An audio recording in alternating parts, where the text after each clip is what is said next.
Welcome back to the channel. जैसा कि आप सभी जानते हैं, हमने पिछली वीडियो में नोट्स तो पहले ही कंप्लीट कर लिए थे और जो एवरग्रीन बुक थी उसको भी हमने कंप्लीट कर लिया था अपनी पिछली वीडियो में।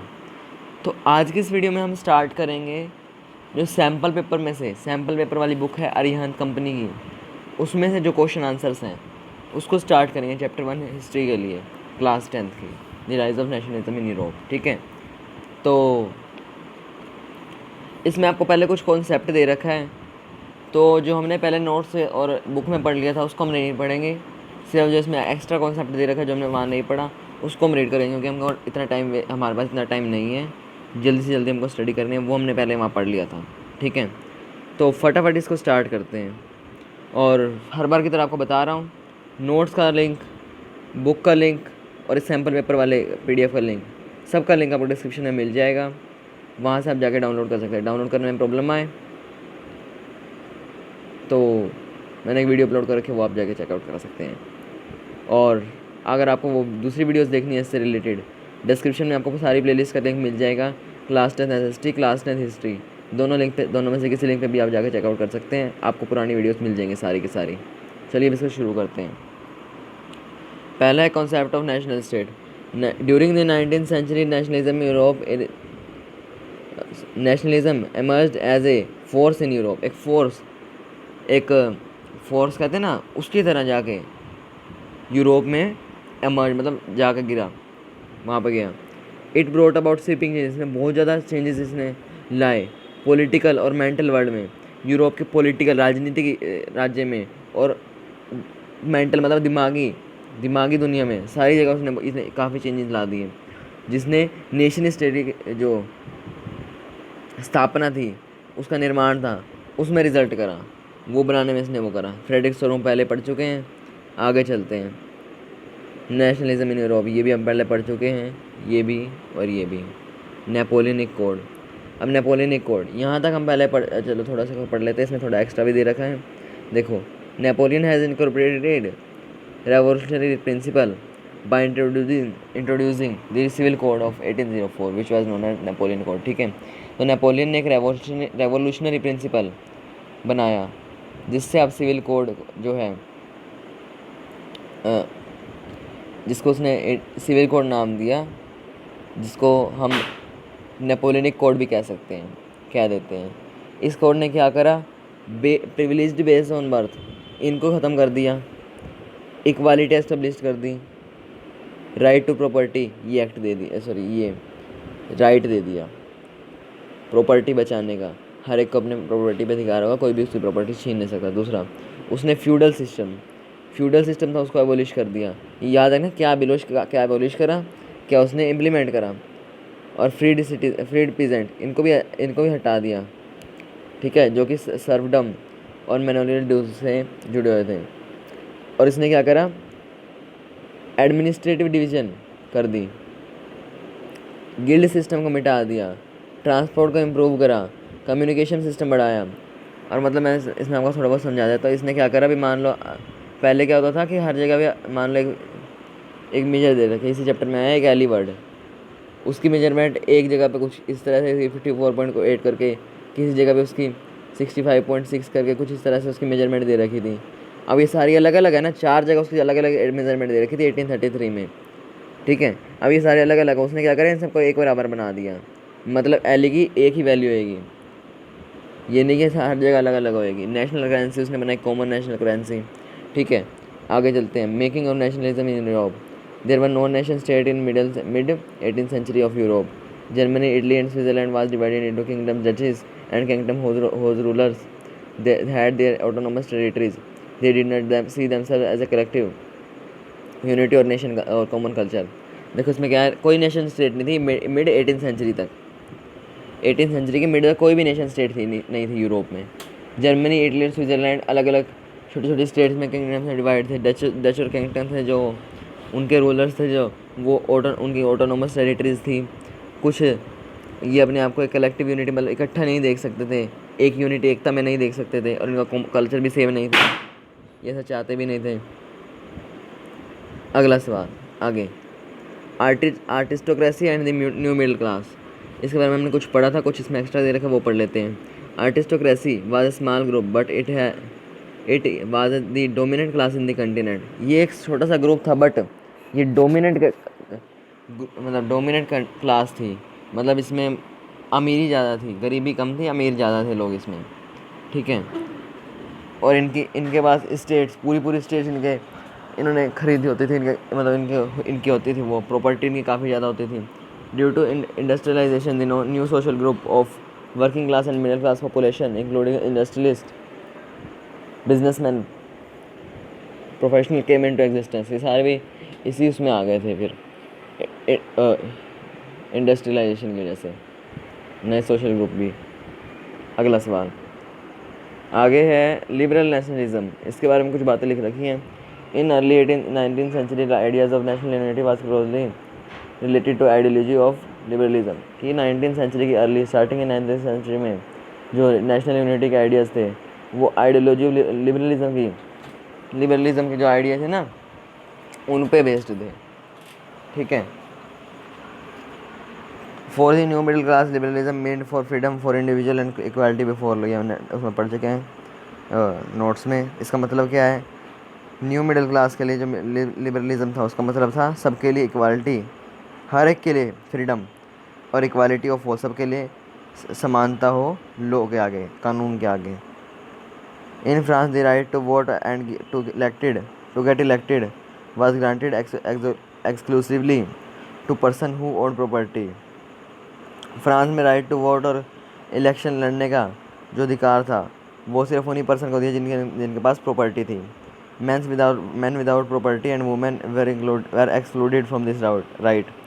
जिनके पास प्रॉपर्टी नहीं थी आदमियों के पास, और वुमेन औरतों के पास, जिनके पास उन औरतें तो सारी, और आदमी जिनके पास प्रॉपर्टी नहीं थी उन सबको इस राइट से निकाल दिया गया बाहर, उनको इस राइट में इनको ये राइट नहीं दिया गया।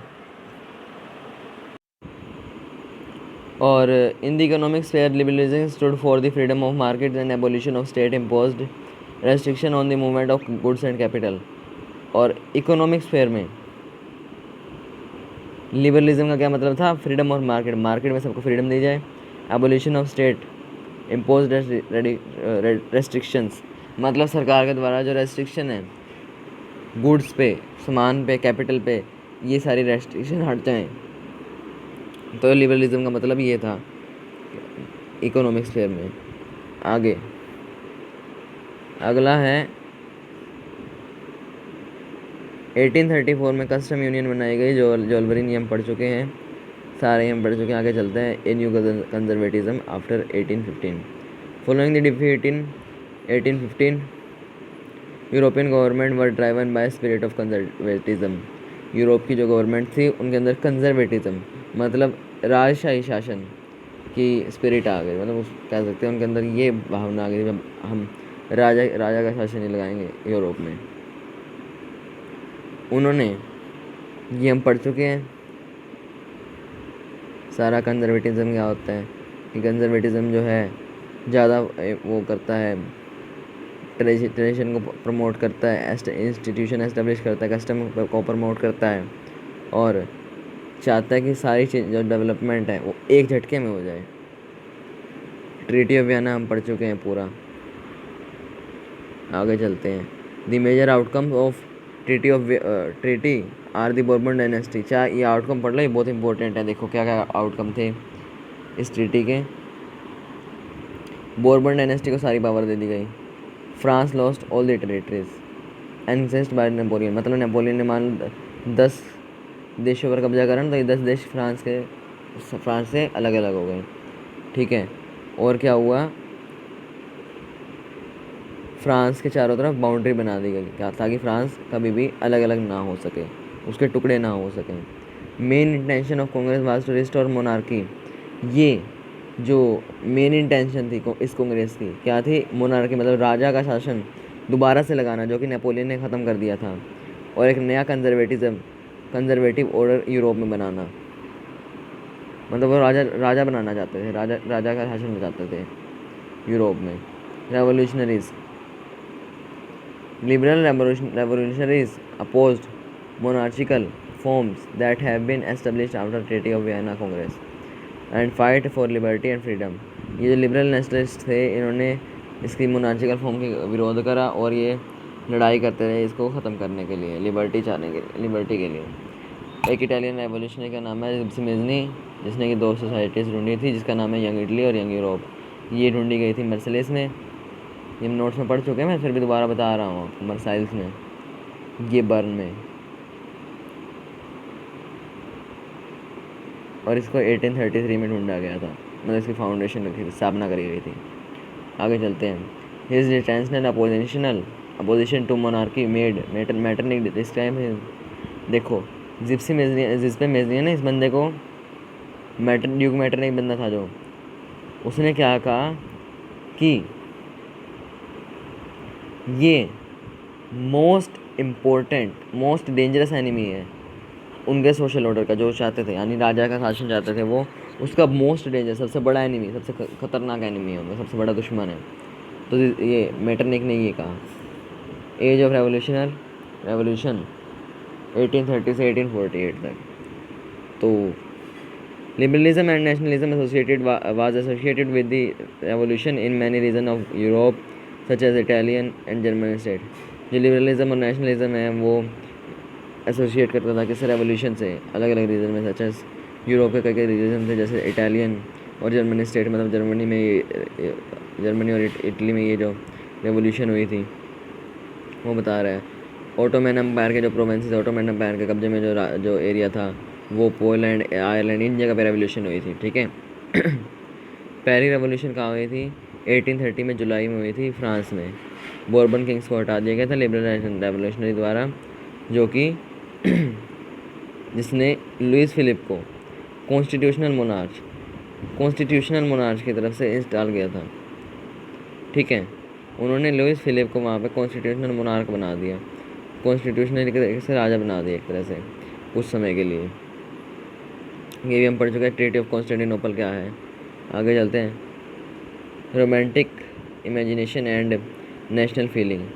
रोमांटिकिज्म was a cultural movement that tried to create a sense of shared collective heritage and basis of a nation। ये एक तरह का कल्चरल मूवमेंट, मतलब जो कल्चर, जैसे हमारा कल्चर है तो वहाँ में भी कल्चर थे, उससे क्या चाहते थे, एक सेंस बनाने की, सारों की शेयर हो, जो उनका हेरिटेज है, कल्चर है, वो सारा शेयर होके बने ताकि वो नेशन बना सके एक, ठीक है। Some countries like Poland kept nationalist feeling alive through music and language. कुछ लोगों ने उसको म्यूज़िक और लैंग्वेज से करा, जैसे पोलैंड में हुआ। The clergy in Poland use Polish language for religious instruction. जो क्लर्जी यानी पादरी हैं पोलैंड में, वो पोलिश लैंग्वेज का यूज़ करते हैं रिलीजियस इंस्ट्रक्शन फॉलो करने के लिए, ठीक है। तो जैसा कि आप देख सकते हैं टाइम हो चुका है, इस वीडियो को यहीं एंड करते हैं। नेक्स्ट वीडियो में हम आगे इसको कंटिन्यू करेंगे, इस नोट्स को, और इसको डिस्कस करने के बाद हम इसके क्वेश्चन आंसर जो इसमें दे रखे हैं, टोटल इसमें लगभग 60 के आसपास क्वेश्चन आंसर है मेरे ख्याल। Case study question answer, assertion reasoning इसमें भी दे रखे हैं। तो कितने हैं इसमें, ये assertion reasoning, sorry case study question होगा इसमें टोटल 35 MCQ दे रखे हैं, 5 असर्शन रीजनिंग दे रखे हैं, और 5 आपको असर्शन रीजनिंग दे रखे, sorry case study based question दे रखे हैं, ठीक है। लगभग इसमें 60 क्वेश्चन हैं, ये 20 और 40 60 क्वेश्चन टोटल है इसमें, ठीक है। तो इनको भी डिस्कस करेंगे जल्दी। मिलता है अगली वीडियो में, बाय बाय।